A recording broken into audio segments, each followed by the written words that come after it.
happens if I tell you that there are multiple types of verbs? बहुत सारे types हैं verbs के. Transitive और intransitive तो तुम जानते ही हो, but उसके अलावा verb complement, auxiliary verbs, modals, finites and non-finites. तो क्या होगा इतने सारे verbs type को समझ के? तो चलो, तुम में से कई बच्चों के सिलेबस में and a lot of you might want to understand the concept of non-finites. तो आज के video is dedicated to non-finites. उसको आज हम डिटेल में समझेंगे कि non-finites होते क्या हैं. ठीक है, शुरुआत करते हैं. वेलकम एवरीवन, आप लोग देख रहे हैं Eco World Digital Classes. This is English grammar series for all of you wonderful people out there. और आज जैसा कि मैंने कहा हम लोग non-finites करने वाले हैं.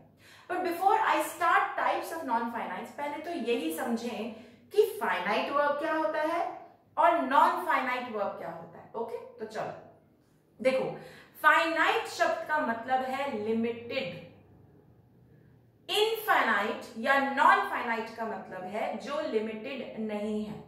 तो जैसे कि हम कहते हैं universe is infinite, which means what, कि यूनिवर्स का कोई अंत नहीं है, कोई लिमिटेशन नहीं है, वो कहीं रुकती नहीं है.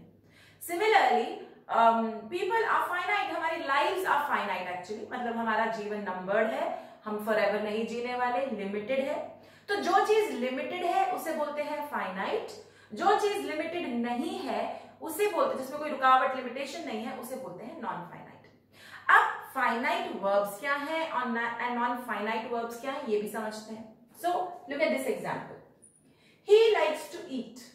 ठीक है, अब यहां पे ही लाइक्स टू ईट, किसको पसंद है खाना खाना? ही को. तो यानी हमारा वर्ब क्या है यहाँ पे? लाइक्स. ये वर्ब किससे इन्फ्लुएंस्ड है? ही से. इन्फ्लुएंस्ड का क्या मतलब कि भाई LIKE लिखना है, LIKES लिखना है या LIKED लिखना है, क्या लिखना है, ये किस चीज पे डिपेंड करता है? सब्जेक्ट पे, जो कि ही है. अब देखो ना, हमें पता है कि जब सिंगुलर सब्जेक्ट होता है तो वर्ब में S आता है. सो ही लाइक्स टू ईट, यानी ये जो वर्ब है it is influenced, impacted by the subject he. ये सिंगुलर है तो वर्ब में s आ जाएगा, ये सिंगुलर नहीं है तो वर्ब में s नहीं आएगा. तो यानी कि, और दूसरा एग्जांपल देखो, she is singing. is क्यों लगाया मैंने, are क्यों नहीं लगाया? अगेन क्योंकि is इसलिए लगाया क्योंकि she सब्जेक्ट है और she is a singular subject. and we know this कि जब सिंगुलर सब्जेक्ट होता है तो is लगता है, जब प्लूरल सब्जेक्ट होता है तो are लगता है. ऐसे verbs which are limited by number and person are called finite verbs. अब मैंने क्या ज्ञान बोला?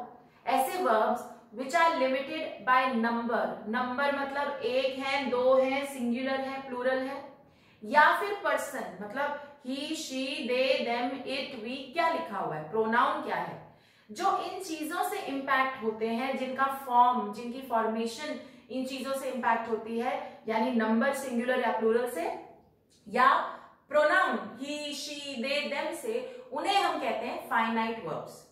आज जब हम लोग टेंसेस करते हैं और हम वर्ब्स करते हैं जैसे eat, ate, eaten, sleep, slept, slept, learn, learned, learn, they are all finite verbs, यानी उनका फॉर्म बदलेगा सब्जेक्ट के हिसाब से.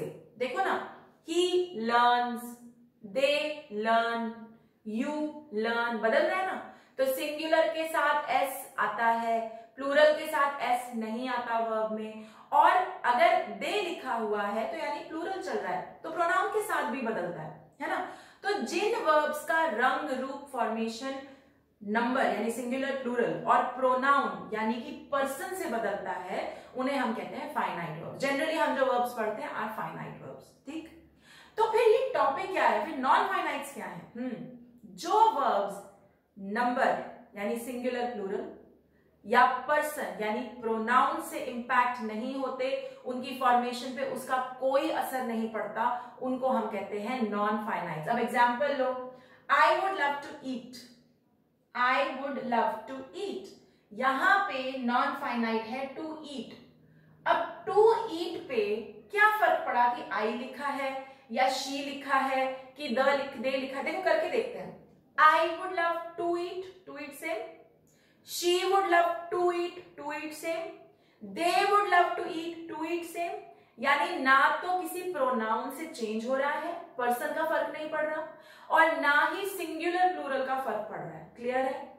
सो कहने का क्या मतलब है कि फाइनाइट वर्ब्स, जनरल वर्ब्स वो जिनकी फॉर्मेशन पे सब्जेक्ट के सिंगुलर प्लूरल होने का या फिर ही शी प्रोनाउन पर्सन का फर्क पड़ता है, और नॉन फाइनाइट्स वो जिन पे ना तो सिंगुलर प्लूरल का फर्क पड़ता है ना ही प्रोनाउन का, they just remain the same. Clear? Are we clear? Great, let's move on. Non-finites are of three types, three major categories. Generally, this topic comes 8th and above in CBSE, and if you're in ICSE, probably this should be in 7th as well. बहुत important topic है और बहुत मजेदार है, even from competitive exams point of view. Okay, so the तीन जो non-finites है वो है infinitives, gerunds and participles. मजे से एक एक को डील करेंगे। आज की वीडियो में बात करेंगे infinitives। अब infinitives क्या है?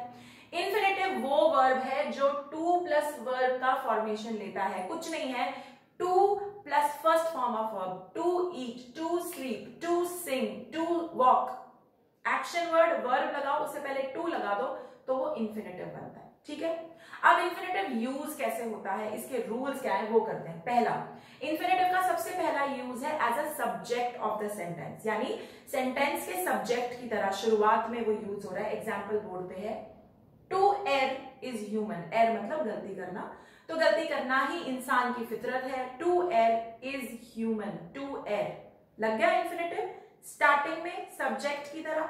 यहां पे किस चीज के बारे में बात हो रही है, ह्यूमन के बारे में बात नहीं हो रही। एक तो ना एक गड़बड़ जो सारे बच्चे करते हैं, सब्जेक्ट जब पूछते हैं सब्जेक्ट क्या है तो लिख देते हैं जो उसमें एक बंदा दिखता है, पर्सन दिखता है, उसको सब्जेक्ट बना देते हैं। No, that's not how you figure out subject. Subject वो चीज, वो इंसान, वो मुद्दा है जिसके बारे में सेंटेंस में बात हो रही है। तो यहां किसके बारे में बात हो रही है? गलती करना। So to err is a subject, okay, और वो किस फॉर्म में है? टू प्लस वर्ब के फॉर्म में, correct? So it is a infinitive. Clear? Second, as an object of a verb, sentence का ऑब्जेक्ट, वर्ब का ऑब्जेक्ट। ऑब्जेक्ट क्या होता है याद करो, ऑब्जेक्ट वो बला है जो सब्जेक्ट के एक्शन का जिस पे असर पड़ता है, सब्जेक्ट ने कुछ एक्शन किया, उसका असर जिस चीज पर पड़ता है उसको हम ऑब्जेक्ट बोलते हैं। Now look at this example, he likes to play. He subject, उसे क्या करना पसंद है, वो क्या एक्शन करता है? लाइक्स। क्या पसंद है, किस पे असर आया उस लाइक्स का? टू प्ले पे। क्या पसंद है? To play. और फॉर्मेट क्या है? To plus verb, to plus verb. So this becomes infinitive again. और कैसे यूज हुआ? ऑब्जेक्ट ऑफ द सेंटेंस की तरह। क्लियर है? तो पहला मैंने कहा सब्जेक्ट की तरह, अगला मैंने कहा ऑब्जेक्ट की तरह। Third, complement of a verb. By the way, if you don't know what is a complement of a verb, description box में complement, incomplete predication, complement of a verb के वीडियो लिंक्स हैं, please वहां जाइए और उसको detail में समझिए, तब ये बहुत बढ़िया समझ में आएगा, बट मैं फिर भी समझा देती हूँ। Complement of a verb, he seems, seems verb है, बट ही सीम्स जब तुमने सेंटेंस बनाया आगे अटपटा लग रहा है कि आगे कुछ होना चाहिए। कुछ ऐसे वर्ब्स हैं जो अपने आप में अधूरे हैं, दे डोंट मेक सेंस, जैसे ही सीम्स है ना, I eat makes sense, complete sense, but he seems does not make complete sense, कुछ चाहिए, कुछ एडिशन चाहिए। सेंस बनाने के लिए जो हम ही सीम्स के आगे लगाएंगे उसको बोलते हैं कॉम्प्लीमेंट ऑफ अ वर्ब, और कई बार infinitive complement of a verb की तरह काम कर सकता है। Now look at this, he seems, sense नहीं बन रहा, ऐड कर दिया, to be angry, he seems to be angry. अब यहां पे इन्फिनिटिव क्या है? To plus verb, be is a verb, so to be यहां पे ऐड हो गया। तो इन्फिनिटिव का थर्ड यूसेज क्या है? It can work like a complement of a verb. Clear? Absolutely clear? Great. And finally, as an object of a preposition. Object of a preposition मतलब sentence में preposition के immediately बाद लग सकता है infinitive. Preposition के बारे में डिटेलिंग दे सकता है infinitive. कैसे? Look at this. He is about to go. He subject. About is a preposition. Preposition का object. Preposition के बारे में बता रहे हैं. He is about to go. To plus verb infinitive. So he is about के बारे में to go. टू इन्फिनिटिव, तो कैसे यूज हुआ? ऑब्जेक्ट ऑफ अ प्रेपोजिशन की तरह। क्लियर है? तो आज की वीडियो में हमने ये समझा कि नॉन फाइनाइट्स और फाइनाइट्स में फर्क क्या है, तीन टाइप के नॉन फाइनाइट्स क्या है, ओके। एंड नॉन फाइनाइट्स में जो सबसे पहला नॉन फाइनाइट इन्फिनिटिव है उसका फॉर्म क्या है? टू प्लस वर्ब, और ये चार तरीके से यूज हो सकता है, सब्जेक्ट की तरह, ऑब्जेक्ट की तरह, कॉम्प्लीमेंट की तरह and object of a preposition की तरह, ओके। अगले जो दो नॉन फाइनाइट्स है उन्हें पे डीप डाइव करेंगे अगली 2 वीडियोस में। फिलहाल सिर्फ इतना बता दूं, जिरंड्स वो नाउन्स हैं जो वर्ब्स भी हैं, एंड पार्टिसिपल्स वो वर्ब्स हैं जो एडजेक्टिव्स भी हैं। इसी बात के साथ I am going to leave you here. If you guys are watching me on YouTube, don't forget to like, share, subscribe and comment. Till then, stay tuned and I will come back soon. Bye bye.